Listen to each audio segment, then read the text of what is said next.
Who do we got on out there tonight?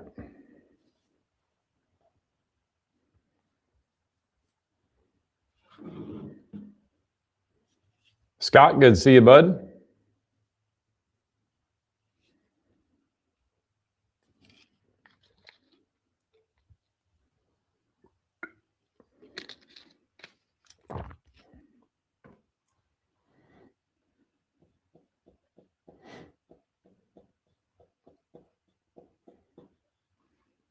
Get some people jumping on here and we'll take off.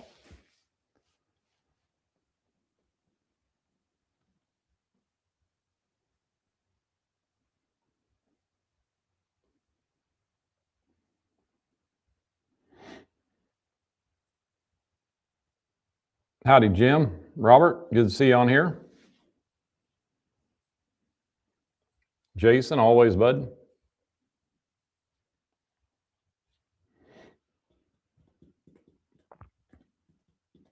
Old buddy Anthony. How you doing, buddy? Find any antlers after you left the Ohio show?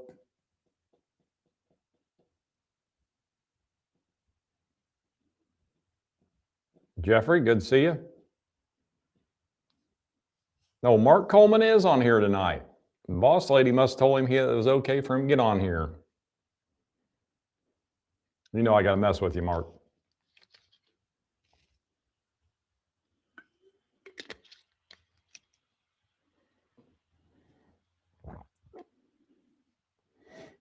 Give her a few more seconds, guys, and we'll fire this thing up. Hope you guys got some good questions tonight because this is an easy topic to talk about tonight.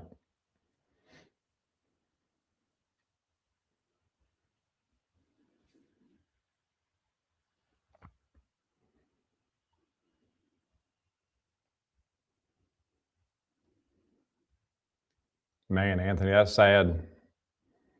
EHD tore that Southern Ohio up, didn't it, bud? That's horrible. Mike, good to see you on here, bud. Baby's doing good. Baby got to come home Friday, finally. Baby's doing real good. Gonna go up and see him. I'm finally off the road. Spring show circuit is done for me, so we're heading up to see him this weekend, spend Easter with him, so can't wait. I haven't got to see him for a few weeks. Grandma's having withdrawals, I'm telling you that right now. Holy cow.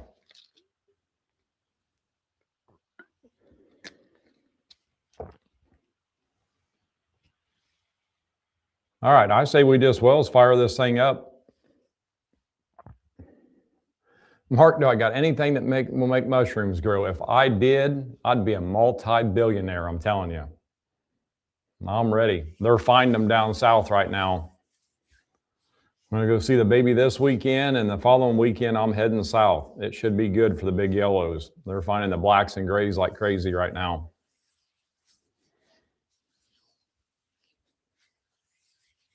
I'm getting the itch bad for mushroom hunting. Not so much for walking up on snakes, but mushroom hunting, I got the itch. Well, guys, let's talk a little bit about fertilization here. Hope my voice will hold off here. I've been doing seminars at every show, and this last weekend in Ohio, a lot of talking, a lot of people. I've never seen that show so busy. That's probably the best, actually Wisconsin, the best Wisconsin show I've ever seen. I mean, it was phenomenal. And so just trying to get my voice back here. Before we start with the fertilization, you know, I threw a thing on Facebook, I think it was yesterday maybe the day before, I can't remember. I think it was yesterday, about maybe doing a seminar, PowerPoint seminar that I give at all these shows that takes about an hour to give without questions, about doing a live one. So with all the responses, phone calls and emails and text messages and everything I received, I decided I am going to do it. So I got a marketing meeting tomorrow with our marketing company that sets all this stuff up for me. So we're going to see what day works best. We'll give you some time. We'll give you notice letting you know when it is. But I am going to do a PowerPoint seminar that goes completely over all the 7 easy steps that we came up with years ago. So we'll definitely be doing that. And It's something that the cool thing about it is a lot of the stuff in there is how I used to do things. I don't do them that way anymore, so I leave them on the PowerPoint so I can explain why I don't do it. And some things are still the same as I've done for 30 years, you know. But there is quite a bit of things in there that I have changed up to do things different that works better.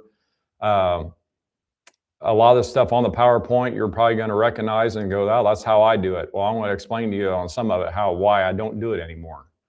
So pretty good little deal. I enjoy giving it. I enjoy doing it. I always get a lot of questions afterwards. So we're definitely going to do it. I'll know tomorrow when we're going to probably fire it up. I'll give you guys a good notice, like I said, and we'll definitely do it. Oh, Chris Ashley and old Don, good to see you on here. Don, you're talking about you're still three feet deep in snow. Man, I hate that. We have some bad storms coming in now, but it's thunderstorm, tornado type storm. So hopefully the lights stay on. It was getting pretty black to the south when I came into the shed here. So we'll see how it goes. But yeah, Robert, I know. If I knew how to spell, I'd write a book. But man, I'm the one that confuses spell check on my phone. So me trying to write a book, I'd feel bad for the person that has to proof it and rewrite it because they have no clue what this redneck's saying. So between the way I talk and the way I spell, they'd be sending me back to school for sure. But, well, let's get into this fertilization. Like I say, this is an easy topic. There ain't much to it. A lot of people make way too much out of it. Again, if you guys got any questions, start throwing them on there about anything. It don't have to be about fertilization. It can be about anything. I don't care. Well, give us something to talk about because, again, this ain't going to take that long. The key thing about fertilization is picking the right fertilizer for the species you're planting. And, you know, when it comes to a legume plant, so you're looking at your, you know, your alfalfas, your chicory, your alfalfas, your clovers, your peas, your soybeans. You know, you're looking at mixes like that. You don't want to put nitrogen on these mixes. You know, a lot of people go out and buy a triple 10, triple 13, triple 15, something like that. Man, that nitrogen's hurting you. It's feeding the weeds and grasses. Especially a first-year clover plot is always the ugliest plot, same as alfalfa. Your soybeans and your peas can get real weedy. You start putting nitrogen on these, all them weed seeds that are embedded and brought to the surface from working the ground. I mean, they're going to grow like wildfire, and then that's usually going to overtake the plot. So to get away from them nitrogen-type fertilizers, you know, first granular. You know, the granular you're looking for, my favorite is a 0060. Now, that is pretty much a co-op mix. You're going to find that at a co-op or a fertilizer plant somewhere. I'm lucky in my area where I used to take my trailer and they would just load it with a bucket off of a loader into my trailer because I use a lot of it. But now the company will actually, if I give them a month's notice, they will actually bag it up for me in just clear bags, wire tied on top, 60-pound bags, and load it right in my trailer for me. So it works out perfect. And it's a lot cheaper to buy it that way. You can get around a lot of your landscape type stores and buy it, but I'm telling you what, I can buy 200 pounds from an ag plant for what it costs for about a 20-pound bag at a landscape type store. So try to find a co-op around, an ag store, something like that, fertilizer co-op, and where you can buy it in the bulk. A lot of times, I mean, back in the day, I used to take a shovel and 5-gallon buckets, and they'd let me go in, they'd weigh me in, I'd shovel it into the buckets, I'd load them in my truck, and they'd weigh me out, and I'd pay for it. So usually it's pretty simple. But one that you can normally find, though, if you can't get your hands on the 0060, is pretty much going to be a 0-20-20. 0-20-20 works great. You're going to use a little bit more fertilizer than what you would with the 0060, but it works very well. So pretty much with them legume plants, you're looking at a fertilizer with the lowest first number. I like to see a decent second number and the highest third number. That's what you're looking at. So somewhere between, 5 to 0 on that first one. I'd rather see 0. Again, a good, decent number on the middle. The last number be as high as you can get it. So it's going to work out a lot better for you. Now with your annuals is completely different. Your annuals, most of your annuals you're going to plant in the food plot industry is going to be nitrogen levers. And with that, my favorite's a triple 19, which is getting to be where you can find it more often. It got away for a while. I'd have to go to the co-ops and get it. But now I'm starting to find it at my local runnings, my Rural King stores. Farm and Fleet sometimes has it. But you can find triple 10, triple 12, and sometimes triple 13 all over, which is fine to use. Again, you're going to use a little bit more poundage of it than you would if you had the triple 19, but there's no problem with that. So just picking the right fertilizer is exactly what you want to do. Give the plants exactly what they want, the feed they need, and they're going to perform for you the way they need to. Now, I seen somebody throw something on here about a pH test here just a second ago. Fertilizers don't mean nothing, and I'm not going to try to beat this dead horse again, but fertilizers don't mean nothing unless you get that pH up. So make sure you get that pH up to as close or at 7.0 as you can get it, so then plants can utilize the fertilizer you're giving them. So now, talking about pH, now let's look at a soil test. Some of you guys are going out there, which is great, and having a regular soil test done. You're sending it off or taking it to your co-op. It's telling you how depleted your soil is and what you need to bring it up to plant the species that you told them you're going to plant. Awesome way to do it. It's a great way to do it. A lot of times you can save a lot of money doing it that way because your soil may not be as depleted as you think. But learn how to read the fertilizer bag. A lot of people look at a 40-pound bag. Let's just go with triple 10 because it's an easy one. So a 10, 10, 10. They're thinking they're getting 10 pounds of nitrogen out of that 40-pound bag. You're only getting 4 pounds. That's all you're getting. They do their calculations off of 100 pounds of fertilizer. So that 40-pound bag has 10% nitrogen in it. That's only 4 pounds of nitrogen.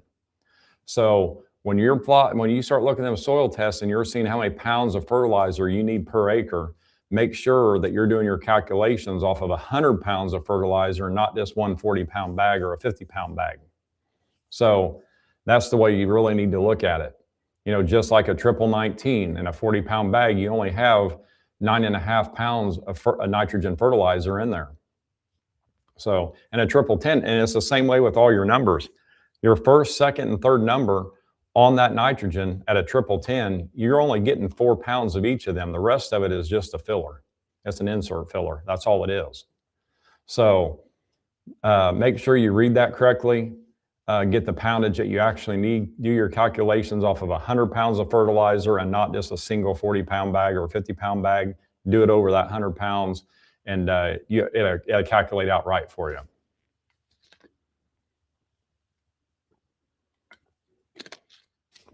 Now, with the granulars, you have your foliar fertilizers like we have right here. We have Jolt that's been around forever. We have the clover fuel that's been around since 2018. Anybody that knows me and knows how diehard I am with clover, they know this is my favorite product since sliced bread. I'm telling you that right now. But you got a nitrogen base with the Jolt, and you got a straight potash 0028 with the clover fuel. So them legume plants we talked about first, you're definitely using the clover fuel. The nitrogen base, you're definitely using the Jolt.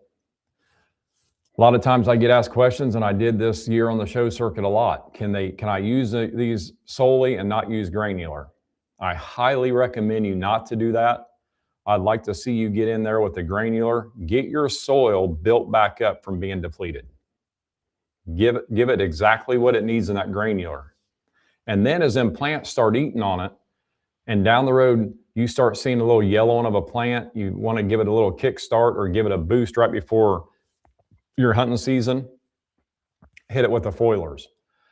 Or if you're doing any kind of spraying, like you're spraying a grass and weed control on your legume plants to get grass and weeds out of them, mix the clover fuel in it. Even though it's a select herbicide, it's going to stun them plants for a good, week and a half, 2 weeks. You start adding a foliar fertilizer in there where you're feeding that plant at the same time you're killing the unwanted stuff out with that select herbicide, it will shorten that stage up where them plants are actually stunned. You want to shorten that up as quick as you can because you want them plants taking right back off and growing as fast as they can and outgrowing anything. So putting a foliar fertilizer in with that select herbicide is a great way to do it. Jolt's the same way. You know, I actually use Jolt when I'm going out and let's say I'm going to kill off a plot. It is just a grassy, weedy mess. I mix in Jolt with my Liberty or my Roundup, whichever one I'm using. I want that nitrogen in that herbicide because as soon as that nitrogen hits that plant sucks that nitrogen up and it sucks that killer up, that herbicide up in with it. So mixing the Jolt in for a complete kill off will really, really help burn that plot a lot faster than if you didn't use any. So I'm using my herbicide, I'm using my surfactant, and I'm using the Jolt for the nitrogen that's in it to help them plants suck it in a lot better, a lot faster. So, and it works very, very well that way. Now, let's talk about the barricade a little bit. When it comes to shield mixes, you know, yes, you want to get out there, you want to give them plants the nutrients they need, get it in that soil granular form. But man, throughout the growing season, I don't care if you do it once a week or once a month or twice a week. I don't care how you do it, as long as you got moisture. That Jolt is unbelievable when it comes to barricade. You know, I said it once and I'll say it again. I said it a million times. I have a boomless sprayer that just has one single little boom on it that slides down the tank. I can spin that nozzle sideways and blow a fan sideways out of that. When I do that, I can drive on both sides of my barricade and just fan that Jolt all over that barricade. It'll rain down on top of it. It works great. And so the Jolt is a must-have when it comes to barricade. It works so well, and you can really give them a good kickstart. All right, let's see what kind of questions we got here before I keep going. Oh, where are we at here?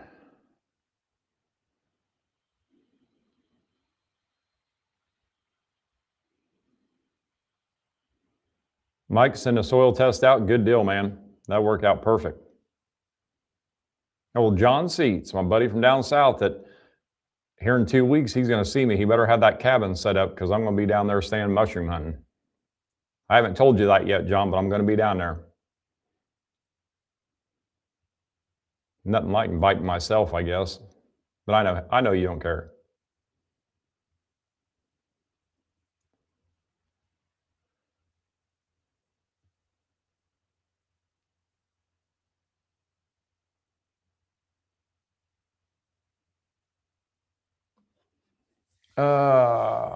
Chris Ashley, talked about potash for clover. You said 200 to 300 pounds per acre and twice a year. No, but I'm only running 300 pounds once a year.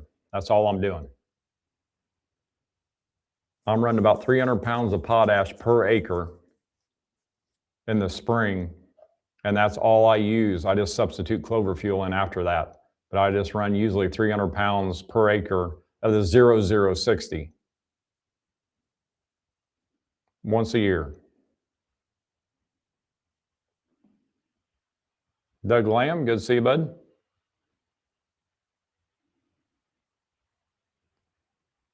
Austin, good to see you on here, man.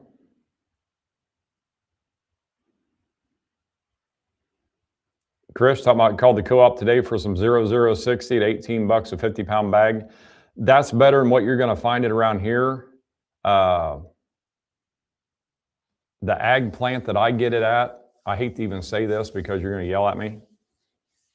Now, I got to drive an hour and a half south and an hour and a half back home to go get it.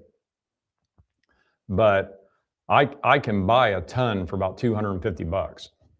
So it's really, really cheap that way. And now they're even bagging it for me for the same price. But that is actually a very cheap price for 0060 going to a store and buying it by a 50-pound bag.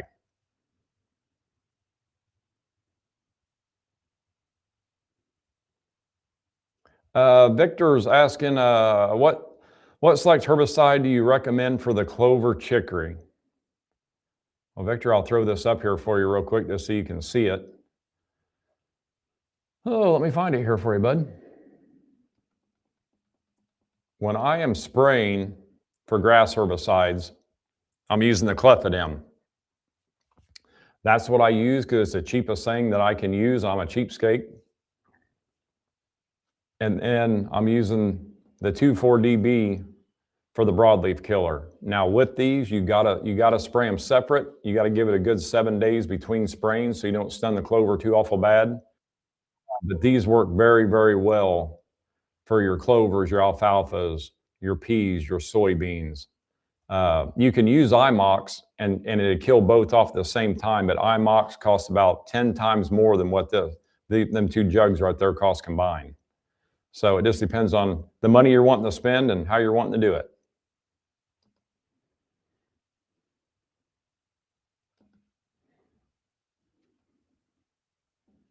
Let's see what else we got here. My home's your home. I know it is, John. I appreciate that, bud.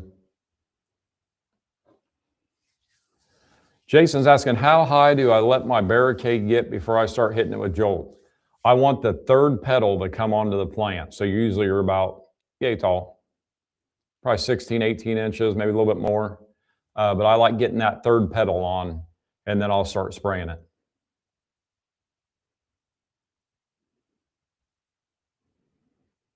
Anthony's asking, how early can you spray clover with the clover fuel? As soon as it greens up, or should you let the weeds and grasses get up a bit? Actually, I guess you're talking about herbicide if you're talking about the grasses coming up. I'm going to let my clover get a good 3 to 4 inches tall before I start spraying any herbicides. You know, you can get by with a shorter growth clover if you're not mixing your herbicide too hot with some light weed control. But for some reason you got short clover coming up, you got taller where you got to run that, ounce of clethodim per gallon, 3 ounces of 2,4-D per gallon to get it really burnt. I don't like stunning them clovers that bad. You could take a chance of really hurting them. So I like them clovers getting up about 3 to 4 inches on that. And then with spraying the clover fuel, I like to get a good 3 inches on that clover fuel as well, because it is a foliar fertilizer. You want something there for it to adhere to. And Victor, you're cheap too. I hear you, bud.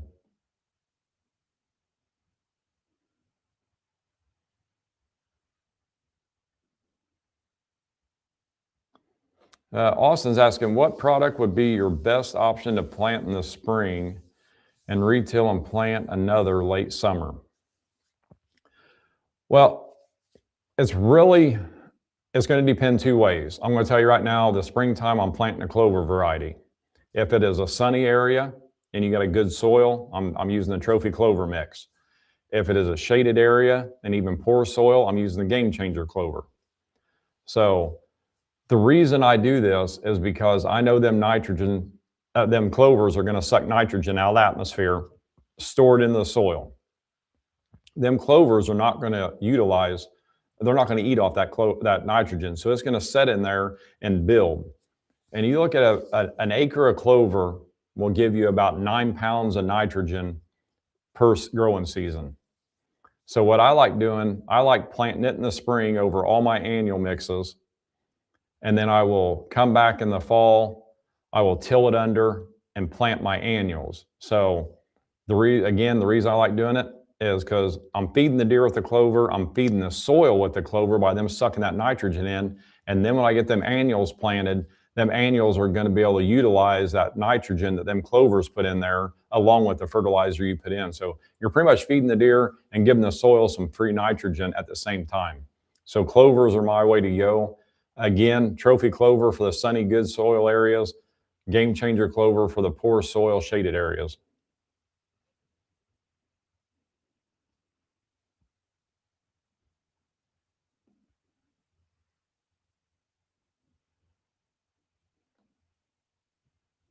All right, I think I got all the questions caught up here. If I missed one, yell at me.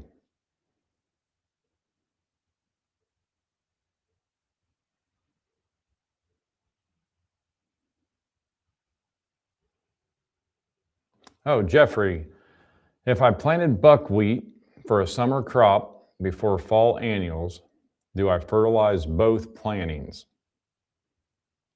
If you mean, do you fertilize your buckwheat and also your fall planting? I mean, what you're going to have there with buckwheat is a soil builder. Normally, if you're going to go in with a soil builder like that, and you're going to plant it in the spring, that buckwheat is not going to destroy the nitrogen content in that soil as bad as your annuals will. So usually you're pretty good. What I like doing is when I go in with a product that needs nitrogen in the spring, and I know I'm going to go with another species in the fall at the same spot after I till it under. If I don't do a soil test, I'll usually add about half the fertilizer rate that I normally would. So like with my annuals, I'm adding 300 pounds per acre of triple 19. I'd only add about 150 pounds. And just because they're going to suck it up anyway, it's just going to benefit the plant even more. But I'll tell you what, a lot of times planting buckwheat, you can go right back in there and do a soil test.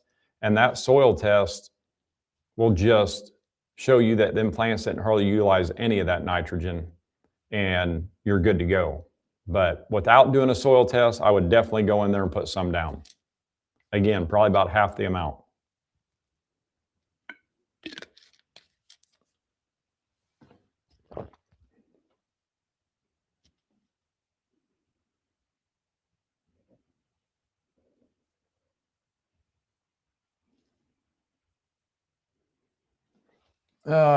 Jim, on a 1-year-old plot with Game Changer and chicory, I plan on a frost seed here in northern Lower Michigan. Do you recommend fertilizing at this time? Well, Jim, I want to speak about a few things here. Number one, unless you know that plot is destroyed, I do not recommend frost seeding it. That's the first thing. The reason I say that is your first year plot is usually the ugliest, thinnest clover plot you're going to see. The second year it explodes. There's a good chance that plot could be doing that, and it's going to explode into this second year. And if you go in there and put too much, you put some more seed down on it, then plants are going to starve for nutrition, and you're going to lose tonnage that way. You could actually kill some plants that way. So it's best to do like what I do on my existing plots. I will wait till spring green up. Let that ground temp warm up. Let it get to about 50, 55 degrees. Them clovers are going to pop.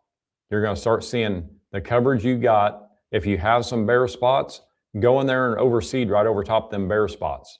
If you don't have any bare spots, leave it alone.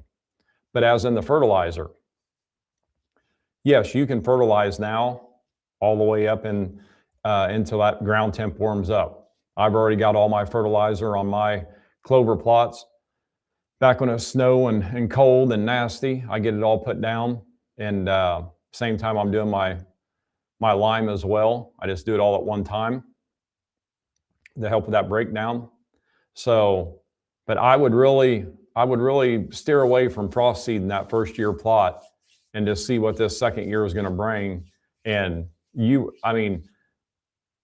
what little bit of time between frost seeding and them germinating, popping, and then you waiting for it to green up and then overseed over top of it, there will be no difference in tonnage that year for this coming year. I mean, yeah, it's a no-brainer.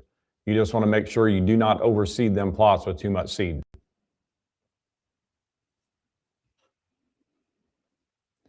Mike's asking, how often do you plot max a plot? Well, plot max are a soil conditioner. I'm always putting it on prior to planting. So I'm going to put it on prior. And now that's for a new plot. So the new plot, I want to go in there and spray and kill my weeds off. So I'm going to go ahead and mix some Jolt in to help them plants, all them weeds and grass will suck that herbicide in. I'm also going to mix my plot max in, and I want to do a one spray for all of it. And then I want to go back, get rid of the weeds and stuff, all the thatch, till it, and plant it after I put my fertilizer on. When I'm doing that, I'm always putting my fertilizer on prior to tilling because I want it to get in there, especially in the fall if you're using nitrogen. that nitrogen will evaporate in the atmosphere. So I want it to be under the soil to help break down and not escape. But now if you're on an existing plot, say you got a clover plot that you've been running, and get in there, I like waiting until that ground temp gets up a little bit. You start seeing that clover pop. It's not too wet to get in there with your quad or your tractor or whatever you're spraying with, backpack spray or whatever, and spray it then. I usually give all my plots 2 good doses of Plot Max every year. So my clovers will get 2 good doses. My annuals will get 2 good doses of it. It just really helps break down that soil so them plants can utilize the nutrition that's actually embedded into that soil. And it helps with water retention too. So works very, very well.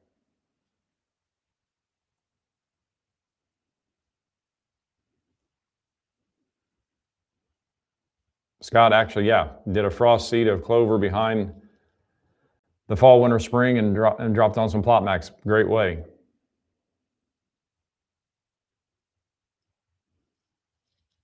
Jim, you're very welcome, bud. I just don't want you hurting that plot. It's very easy to do. That is one thing. It took me years not to frost seed an existing food plot. But man, after you don't do it and you see the difference, it kind of kills me sometimes when I see all these companies, time to frost seed, time to frost seed, time to frost seed. And on existing plot, man, you can get in so much trouble. But I'll tell you what, frost seeding to an established plot, you can't do it a better way. It is awesome. It's the best way ever, but not on an existing plot. I'd rather you save the money and do it the right way.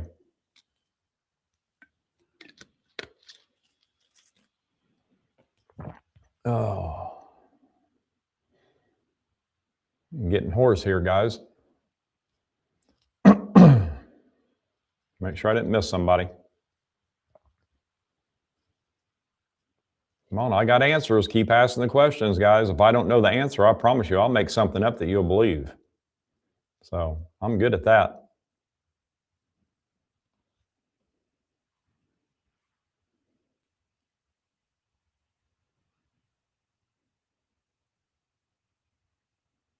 All right, well, one thing I do get asked a lot when people hear me say that I will do 2 doses of our foliar fertilizers on a plot. They want to know when. You know, like I said earlier, I'm usually waiting on them plants no matter if I'm using the nitrogen or the potash, spring or perennials or annuals. I'm going to wait till that plant gets at least 3 inches tall before I do the first spraying. So then what I like to do, now here lately, last 4 or 5 years, it's been tough because Mother Nature has thrown a drought my way every fall. And I don't start getting rain until about October. But on a normal year when I'm getting some moisture, I'll go back in, let's say on my annual plots, I'm going to go back in about July. I'm going to go back in about the middle of September and hit them again. Our bow season starts the 1st of October.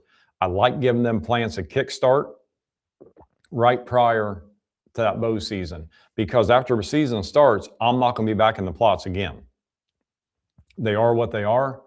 No matter what they look like, how much tonnage they got, how least amount of tonnage they got, that's what the deer got to live with. That's what I got to live with. So I'll always try to do that first spraying right after they get up about 3 inches tall. Middle of September here in Central Illinois, I'm spraying it again. My clovers in the spring, I'm doing the same thing. I'm going in, I'm spraying them with about 3 inches of growth. I'm coming back, and if I have a weed and grass issue, I'm going to spray them every time that I use a weed and grass herbicide. I mean, on a wet spring, I mean, you know how the weeds and grasses can get. The good thing about the clover fuel is you are not going to burn a plot. The plants will only benefit for all that you give to them. So give it to them. I usually double up on the mix myself. 1 bottle will treat an acre, or the Jolt will treat 2 acres. I never double up on the Jolt, not on the nitrogen, only on the clover fuel. I want them plants to utilize, get the benefit they can, utilize every bit of it, and it really, really helps them out. But I will do that after they green up in the spring, and then I'll come back in usually about July and hit them again. Sometimes if I got plenty moisture, I'll hit them again that middle of September before season starts. But like I say, the last 5 years, I'm lucky to get a second spraying of them because we've been in a drought ever since June. So it just depends on what Mother Nature throws our way.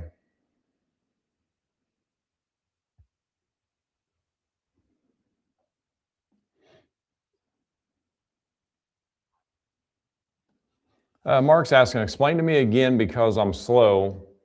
What do the 3 numbers mean with fertilizer, like 1919? Well, the 3 numbers are the ingredients that are actually in it. The 19 is the percentage. So you look at like I said, when it comes to that percentage, that's not 19 pounds per 40 acre bag or 50 acre bag. It is, that percentage is for 100 pounds. So you always want to look at that and calculate it up. Like I said, at the 1010, in a 40-pound bag, you only have 4 pounds of each of them in there. So that's what you really want to look at. So if you look at the Jolt here, you know, you got your nitrogen, you got your available phosphate, and you got your potash. A lot of people don't realize that third number, the potash, potassium, is the same thing. They think, well, I'm getting this, but don't have no potash in it. It's that third number. So always look at it that way. But again, it's calculated over 100 pounds of that fertilizer. 1919, a 40-pound bag, only has 9.5 pounds in it. That's all it is. You can always look at the bag, take the bag weight, multiply it by the number. So like, let's say 1010, let's go 40 times 0.10 is going to bring you 4 pounds. So that's just how you can calculate it out on all of them. If it's 50, calculate it out, multiply it by 0.10, it's going to be 5 pounds. So it's easy to do, not much to it, but a lot of people think that when they're buying a 1919 or a 1010, whatever that number is, they think that's how many pounds that are in that bag. Then they say, well, you take 1010 and it's a 40-pound bag and there's only 4 pounds of nitrogen, 4 pounds of phosphorus, 4 pounds of potash in there. You know, let me do my math here. So you're looking at 12, you know, that's only 12 pounds. That's all the fertilizer you're getting out of that bag. The rest of it is all insert matter.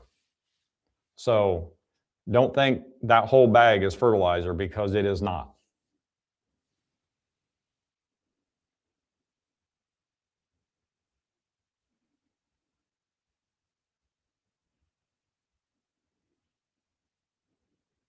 Chris asked you, exactly. That's exactly how you calculate it out, bud.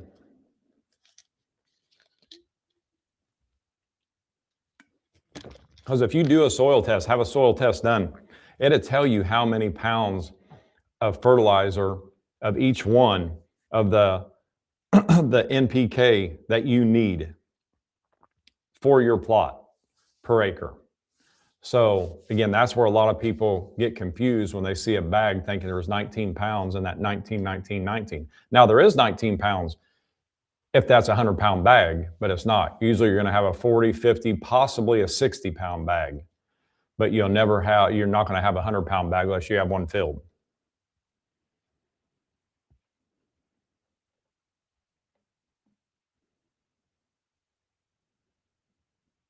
Make sure I'm not missing somebody here.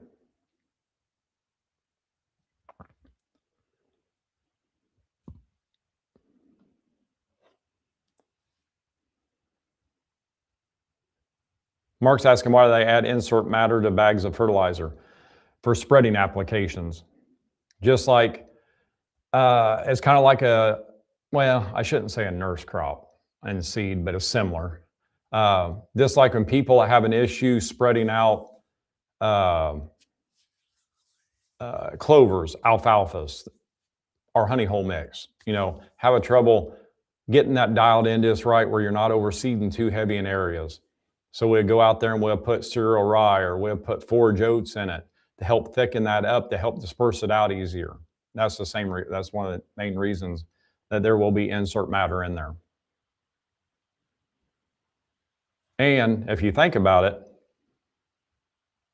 we complain that we're buying a 40-pound bag for $20 and we're really only getting 12 pounds of fertilizer out of it. Do you think we'd buy it if it was a 12-pound bag for 20 bucks? Absolutely not.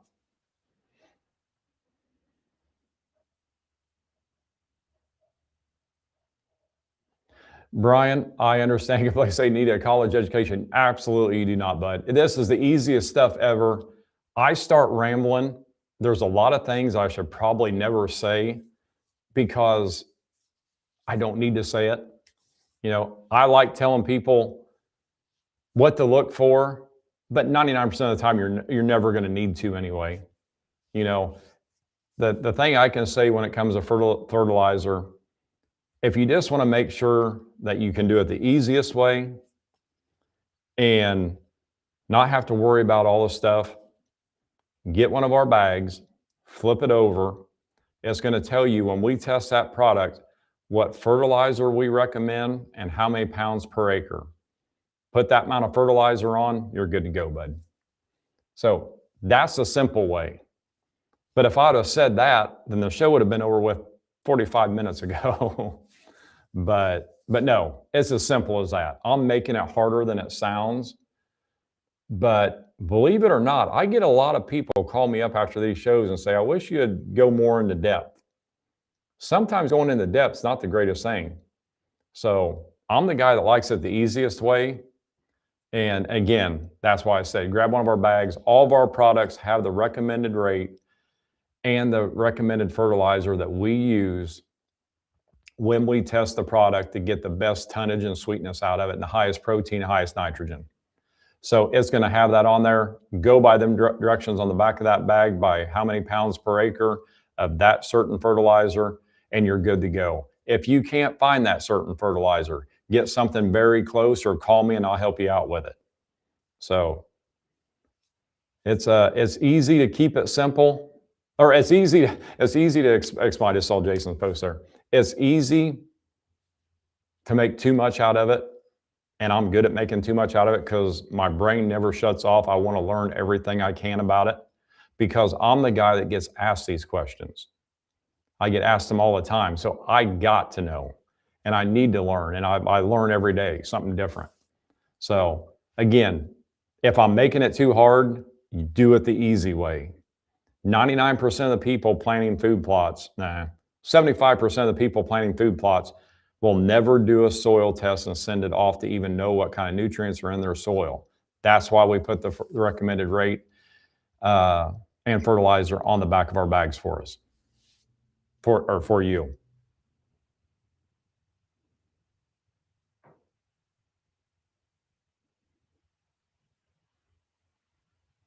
Robert, I know you're saying, isn't that misleading? Not really if you look at it. You know, I mean, things need fillers in them. You know, there's 9% nitrogen in this bottle right here.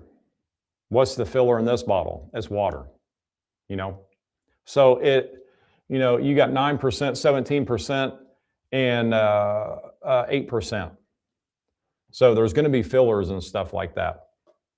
So really, you can't really say misleading. It comes down to pretty much what a game warden's going to ask you if you do something wrong and you said you didn't know that. He's going to say you better learn it.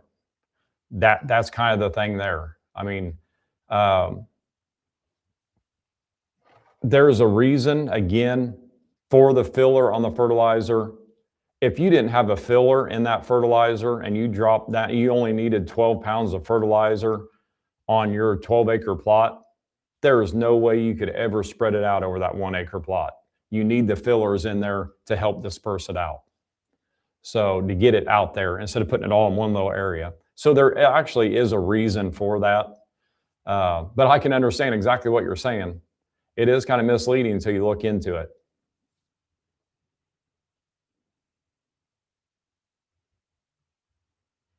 Chris, you're absolutely right. They are in a form of binding agents. Yep.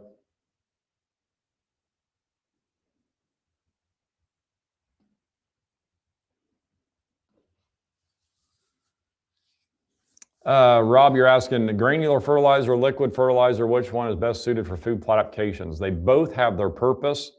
I will always amend my soil with a granular fertilizer from at the beginning to get my soil where it needs to be. And then I will substitute in my foliar fertilizers to give them that extra boost, that extra little bit of food they might need. You start seeing them plants yellow a little bit, turning brown. They're starting to starve for nutrition. You kind of see a lot of that. You'll really see it if you take a mix, especially like our Honey Hole, our Grade 8, our Lights Out, Slam Dunk. Even in the clovers, you take them mixes, most people are going to seed them too heavy. Don't get me wrong, it's very easy to do. They're going to seed them too heavy and put the recommended rate down for fertilizer. Well, now you got more plants trying to utilize the fertilizer than what should be.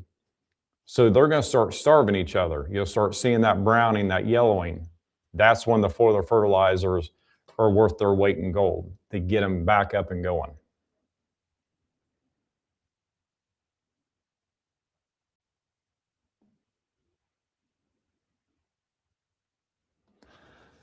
Mark's asking, does Antler King sell Jolt, Clover Fuel, and Plot Max in larger quantities? We used to sell these in 2.5, or actually 1 and 2.5 gallon containers. It's really funny when we had these for years in them containers. Now, not the Clover Fuel. This was prior to Clover Fuel in 2018. The Jolt and the Plot Max, we had in the bigger containers. We sold more small containers than we ever did sell big ones. So it kind of got to the point, the dealers didn't like carrying them. They liked only carrying the small bottles. So it got to the point that we discontinued the big bottles. Now everybody, including dealers, are asking for bigger containers. So we are actually now looking into carrying these in 2.5 gallon jugs. We're sourcing the jugs out right now. And going to be bringing these out in 2.5 gallon jugs.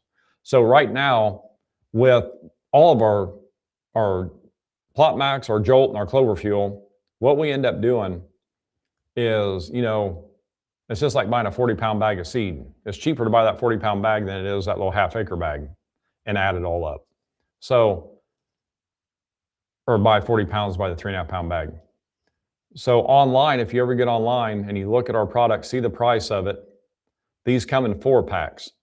You buy a case of it, a 4-pack, it gives you a big discount. So the more you buy, the cheaper it is, and it's the exact same price as that 2.5 gallon jug after you get up to that many. So that's what we end up doing, but now people are just wanting the big jugs. I understand why. There's getting more, back in the day, there was more smaller plots. Now you're getting a lot of guys, the land guys, the managers, they're getting the big areas now where it's easier to use the big jugs. So I totally understand it. So, but yes, we are going to start running them in a 2.5 gallon jug again.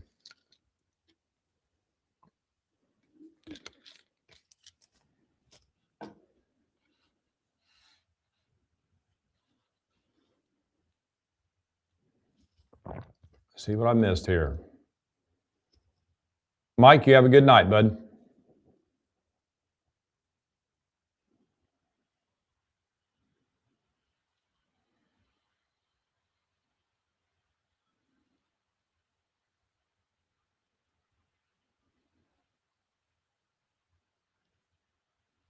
Brian, I still get a kick out of your thing saying you need a college degree to fully understand this, because I can't tell you how many people ask me if I was a nutritionist and if I had a college degree and where I went to school at these shows this year. I was lucky to graduate out of my 26 kids in my high school. So no, there's no college in me. It's just a lot of hard work and a lot of studying. If I would have studied in school as much as I do food plot stuff, I'd be a genius. But I didn't. I waited too long. But I'm doing what I love, so that doesn't matter. All right, anybody else got any more questions before it kicks us off here in a little bit? Mark, anything new coming from Antler King this year that you can share? Nope. Not that we don't have something coming, I just can't share it.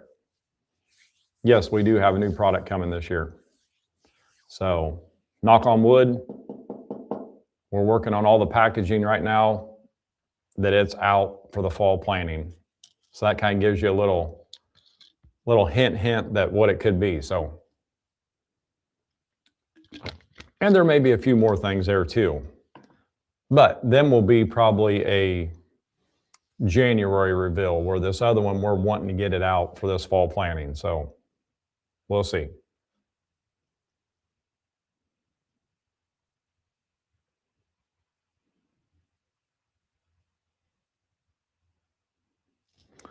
Robert, that's good that you bring this up.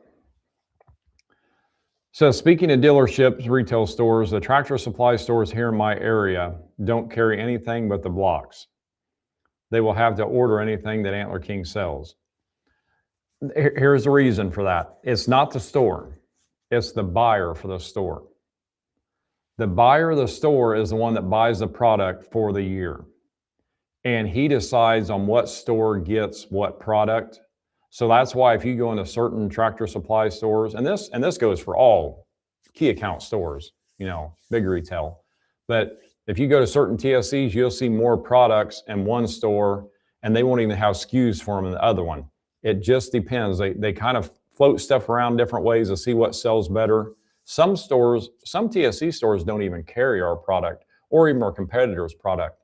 It just depends on where that dealer wants that. Where the buyer wants that at. It's good that your store will order something for you, because a lot of stores won't, unless you pay the shipping on it. But no, it depends on where the buyer wants. We have no control of it. When that buyer buys it, it goes where he wants it to. The store managers can call and complain to us all they want. We can't do anything about it. It has to go straight through the TSC corporate buyer. And now I will tell you this. I have seen a lot of stores, and I used to do the TSC show in Nashville at Music City every year.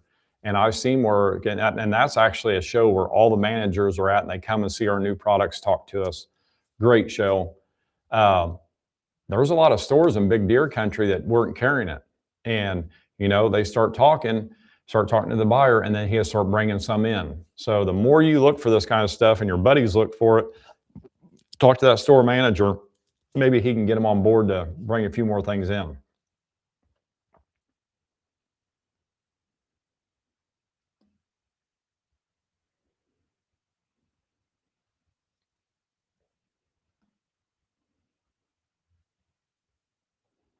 Brian, before I even got to the end of your question here, I was going to tell you honey hole.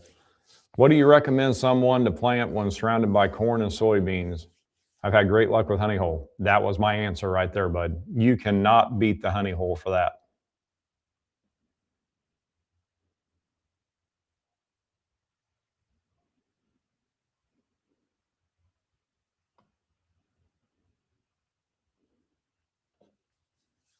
Don, talking about your store sucks. Keep telling them to bring your seed in early. Now, a lot of the TSC stores went to carrying the product year round, where usually they'd take the blocks, the feed, everything out and just run that deer event. Now, a lot of them, they're transitioned over and they're running it year round. Again, it's not all of them. It's like a test thing here and there. I wish we had control of it, but we don't. So, but I totally understand how that goes.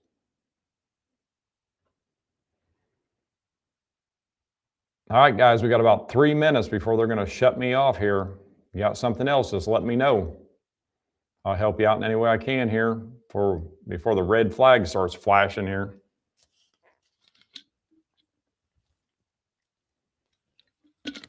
And I lose my voice the rest of the way.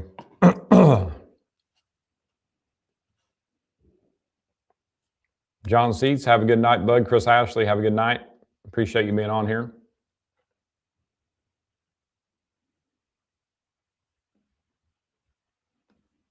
Make sure I didn't miss somebody here.